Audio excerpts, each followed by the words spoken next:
అందరికీ నమస్తేనుల్లా welcome to MR media Telangana. This is Rekha. ఇక సంక్రాంతి పండుగ వచ్చింది. పండుగలంటే అందరు ఊర్లలోకి పోతారు. నిజంగా ప్రజలతో పాటు సర్కారుకు కూడా పండుగ అవుతుంది. ఎట్లా పండుగ అవుతుంది తెలుసా?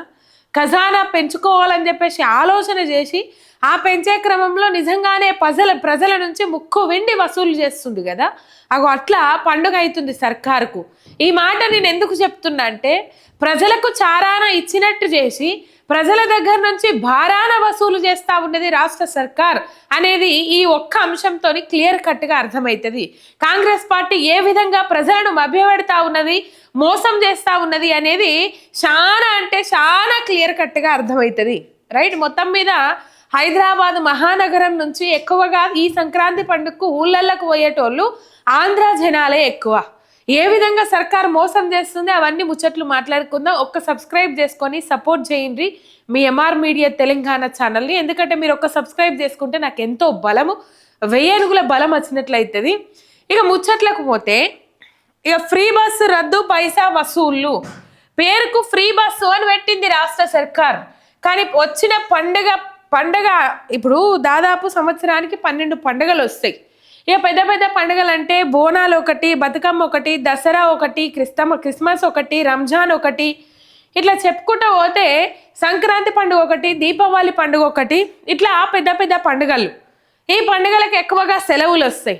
ఈ సెలవులలో ప్రజలందరూ ఊర్లలోకి పోతారు.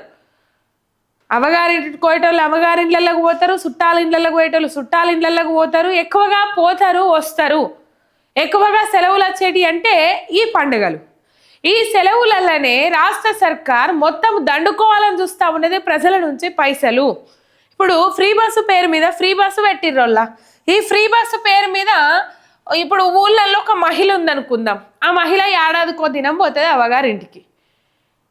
రైట్. ఏడాదికో దినము లేకపోతే చుట్టాలింటికి అవ్వగారింటికి ఏడాదికో 2-3 సార్లు పోతుంది అని అనుకుందాం. కానీ రోజు తిరిగేటోళ్ళు వేరు. కానీ భారం ఆ ఏడాదికోసారి తిరిగే మహిళ మీద కూడా పడుతుంది. వీళ్ళ మీద కంటే రెట్టింపు పడుతుంది అని చెప్పుకోవాలి. ఇక్కడ ఈ 9, 10, 11, 12, 14 తారీఖు 15 తారీఖు దాకా 6400 పైచిలకు ఫ్రీ బస్సులు, అంటే ఫ్రీ బస్సులు కాదు ప్రత్యేక బస్సులు నడుపుతుందట రాష్ట్ర సర్కార్. అయితే ఈ బస్సుల ముచ్చట పక్కకు పెడితే, కొద్దిగా మనం మాట్లాడుకునేది బస్సుల గురించే, కానీ ఈ బస్సుల ముచ్చట పక్కకు పెడితే ఇప్పుడు ఏం చెప్పిండ్రు? మొన్న కోమటిరెడ్డి వెంకటరెడ్డి లేఖ కూడా రాసిండ్రు. ఎవరికి లేఖ? R&B మినిస్టర్గా ఆయన ఉన్నాడు. ఎవరికి లేఖ రాసిండ్రు? కేంద్రానికి లేఖ కూడా రాసిండ్రు. ఇటు సంక్రాంతికి పోయేటోళ్లకు టోల్ ఛార్జీలు తీసేస్తాము, ఈ టోల్ మొత్తం రాష్ట్ర సర్కారే భరిస్తుంది అని చెప్పేసి. మరి ఊళ్ళకు పోయేటోళ్ళు మనోళ్ళు ఉన్నారా? టోల్ గేట్లు దాటుకొని పోయేటోళ్ళు ఉన్నారా? ఎందుకు టోల్ తీసేస్తారట అంటే, ఈ ఉప్పలు దాటిన తర్వాత ఈ ఏరియాలల్లో, ఈ విజయవాడ హైవేలల్లో ఎక్కువగా ఈ టోల్ గేట్ల దగ్గర జనాలు నిలబడడం వల్ల, వెహికల్స్ నిలబడడం వల్ల ట్రాఫిక్ పెరిగిపోతుంది అని చెప్పేసి టోల్ తీసేస్తారట. మరి ఓన్లీ సంక్రాంతి పండుగకే ట్రాఫిక్ పెరిగిందా? ఇటు సైడ్ పోయే టోళ్ళు కూడా ఉన్నాయి కదా, తెలంగాణ ప్రాంతంలో తిరిగే ప్రజలు కూడా ఉన్నారు కదా. సరే, వాళ్ళంటే రాష్ట్రం దాటిపోతాండ్రు, వాళ్ళు వాళ్ళ రాష్ట్రానికి పోతాండ్రు, వాళ్ళకి అయ్యే ఖర్చు కూడా వాళ్ళ రాష్ట్రంలో పండుగ చేసుకోవడానికి కూడా మనమే భరిస్తాము అని చెప్పేసి మీరు చెప్పిర్రు. సర్కార్ భరిస్తుందా? సర్కారు సొమ్ము అంటే సర్కారు సొమ్మ, మళ్ళీ మన మీదనే కదా రుద్దేది. చారాన్ని ఇచ్చినట్టు చేసి భారాన వసూలు చేస్తుంది రాష్ట్ర సర్కార్ అని అందుకే చెప్పిన నేను.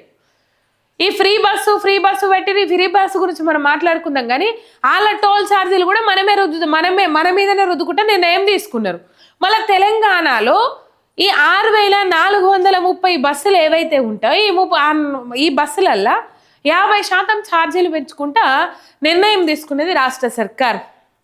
మరి 6430 బస్సులు ఎక్కడన్నా పక్క రాష్ట్రానికి వెళ్ళి పట్టుకొస్తారా? లేకపోతే ఇంకో జాగాలకి వెళ్ళి పట్టుకొస్తారా? లేకపోతే ఈ కాంగ్రెస్ వాళ్ళ ఇళ్ళల్లో దాచిన బస్సులు పట్టుకొస్తారా?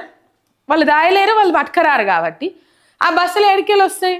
ఈ ఫ్రీ బస్సులు ఏవైతే ఉన్నాయో, పల్లె వెలుగు బస్సులు, ఈ ఎక్స్ప్రెస్లు ఏవైతే ఉన్నాయో, ఈ పల్లె వెలుగు బస్సులు ఇటు ఫ్రీ బస్సులు ఏవైతే ఉన్నాయో వాటిని మొత్తం మీద ఈ ఎక్స్ప్రెస్ బస్సులను స్పెషల్ బస్సులను పెడతారు. ఈ స్పెషల్ బస్సులను పెట్టి ఈ రెండిట్లకి వెళ్ళి 6431 బస్సులను దించుతారు. ఇవి ఫ్రీ బస్సులకు నడవాల్సినవి. ఊరికి పోవాలి, పండుగకు పోవాలి, ఏడాదికో దినం నిలుగుతారా? బస్ స్టాండ్లల్లో వెయిట్ చేస్తారా? ఫ్రీ బస్సు కోసం చూసి ఈ పైసల బస్సులు 10 వస్తే ఫ్రీ బస్సు ఒక్కటి వస్తుంది. ఆ ఒక్క ఫ్రీ బస్సులా మొత్తం తన్నుకొని గుద్దుకొని మోపైతారు జనాలు, ఒకళ్ళ మీద ఒకళ్ళు పడి ఎక్కుతారు.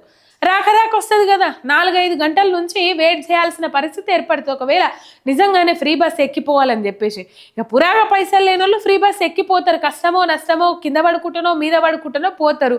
చాలా మంది ఎట్లా ఆలోచిస్తారు, ఆ ఫ్రీకి ఆలోచిస్తే 40-50 రూపాయలకు 100 రూపాయలకు ఆలోచన చేస్తే మనం ఆగమయ్యే కథ ఉన్నది అని చెప్పేసి ఇగో ఈ 6431 స్పెషల్ బస్సులు ఏవైతే ఉన్నాయో ఈ స్పెషల్ బస్సులు ఎక్కడానికి మొగ్గు చూపుతారు.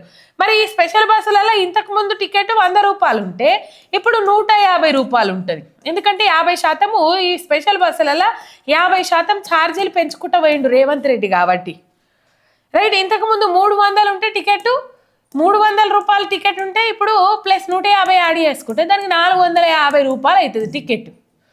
రైట్, ఇక ఈ టికెట్ పట్టుకొని ఈ పైసలు పెట్టుకొని 6431 ఫ్రీ బస్సులు కాకుండా ఈ స్పెషల్ బస్సులు ఏవైతే ఉన్నాయో ఆ స్పెషల్ బస్సులు ఇప్పుడు సర్కారీనా ఫ్రీ బస్సులు నడుపుతున్నదా లేకపోతే ఈ స్పెషల్ బస్సులతో దండుకునే ఉపాయం చేస్తున్నదా అంటే మనకు టక్కున అర్థం కావాల్సింది, మన నుంచే ముక్కు వెండి వసూలు చేస్తూ ఉన్నారు.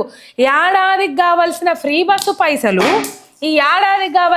బస్సు పైసలు పండుగలలోనే వసూలు చేస్తూ ఉన్నది రాష్ట్ర సర్కార్.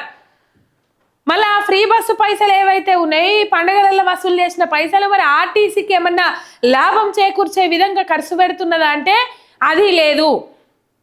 ఆర్టీసీకి ఏమన్నా లాభం చేకూర్చే విధంగా ఖర్చు పెడుతున్నదంటే పాపం వాళ్ళకి పెండింగ్ బకాయిలు ఇచ్చిలేదు, ఆర్టీసీ ఉద్యోగుల విలీనం గురించి మాట్లాడేది లేదు, ఏ ముచ్చట్లేదు, ఏ కథ లేదు.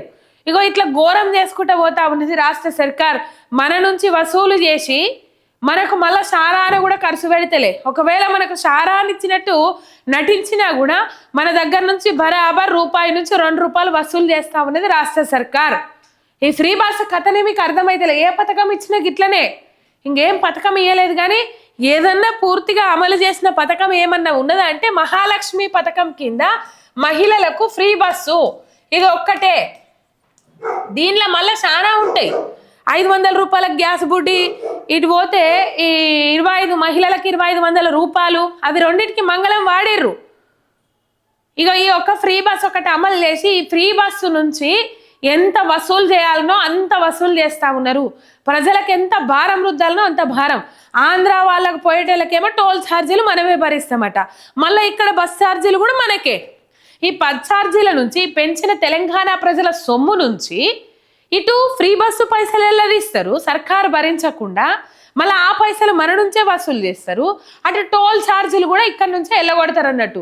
పండుగ వచ్చిందంటే సర్కారుకు పండుగ ఉన్నది, ప్రజల జేబులకు చిల్లులు పెడతా ఉన్నది, ప్రజల జేబులు ఖాళీ చేయాలని చూస్తూ ఉన్నది రేవంత్ రెడ్డి సర్కార్. ఇంకా వైన్సులు, బార్లు, కథ, కార్ఖానా మొన్న 31st నాడు అర్ధరాత్రి 1 గంటల దాకా తెరవట్టి అమ్మిర్రు మద్యం. ఒక్క 2 రోజులలోనే 1000 కోట్ల, ఒక్క నైట్లోనే 1000 కోట్ల మద్యం తాగేసిర్రట. మరి మనకేమైనా వస్తున్నాయా? మన చేతులలో ఏమైనా పైసలు ఉంటున్నాయా? జనాల కొనుగోలు శక్తి ఏమైనా పెరిగిందా? ఏమీ లేదు. ఎందుకు పెరగలేదని అంటే ప్రజలకు ఏ ఒక్క పథకం అందుతలేదు కాబట్టి, ప్రజలకు ఉపాధి దొరుకుతలేదు కాబట్టి, చాలా రంగాలు మూతపడే పరిస్థితి ఉన్నది కాబట్టి, ఒక దీన వ్యవస్థ కొనసాగుతున్నది కాబట్టి తెలంగాణ రాష్ట్రంలో ఆకలికి ఏడవాల్సిన పరిస్థితులు రాబోతున్నాయని చెప్పేసి చాలా మంది నిపుణులు మాట్లాడుతూ ఉన్నారు. ఆ ఉన్న 2 రూపాయలు 3 రూపాయలు ఖర్చు పెట్టుకున్న 2 రూపాయలు 3 రూపాయలు కూడా ఇగో ఇట్లా పిప్పి పిండి వసూలు చేస్తూ ఉన్నాడు. ఈ పల్లె వెలుగు బస్సులు, ఎక్స్ప్రెస్ బస్సులకి వెళ్ళి ఇవి ఇక్కడ నడవాల్సిన బస్సులను ఇక్కడ 5 బస్సులు వస్తే 5 బస్సులు కాదు, ఒక్క బస్సు వస్తుంది, మిగతా 4 బస్సులు ఇటే ఎత్తారన్నట్టు. మొత్తం మీద ఆ ఫ్రీ బస్సులను తీసుకొచ్చిన స్పెషల్ బస్సులను పెట్టి 100 రూపాయలు నడవాల్సిన టికెట్ 150 రూపాయలు చేసి, 300 నడవాల్సిన టికెట్ 450 చేసి ప్రజల నుంచి అడ్డగోలుగా వసూలు చేస్తా ఉన్నది రాష్ట్ర సర్కార్. ఒకవైపు ఆర్టీసీ కార్మికులు పాపం వాళ్ళ గోడు వాళ్ళు ఎల్లబోసుకుంటా ఉన్నారు, అయినప్పటికీ కూడా పట్టించుకుంటలేదు. అదాని సంస్థలతో చేతులు కలిపి ప్రైవేటు బస్సులు తీసుకొచ్చి కొంతమంది పొట్టగొడతా ఉన్నది రేవంత్ రెడ్డి సర్కార్. ఇగో ఈ తీరుగా మనల్ని వసూలు చేస్తూ ఉన్నారు. మన దగ్గర మనకు చారానిచ్చినట్టు నటించుకుంటా మన దగ్గరనే 1.5-2 రూపాయలు వసూలు చేస్తూ ఉన్నాడు రేవంత్ రెడ్డి. ఇది కథ. ఒక సబ్స్క్రైబ్ చేసుకొని సపోర్ట్ చేయండి. మీ ఎంఆర్ మీడియా తెలంగాణ శనార్థి.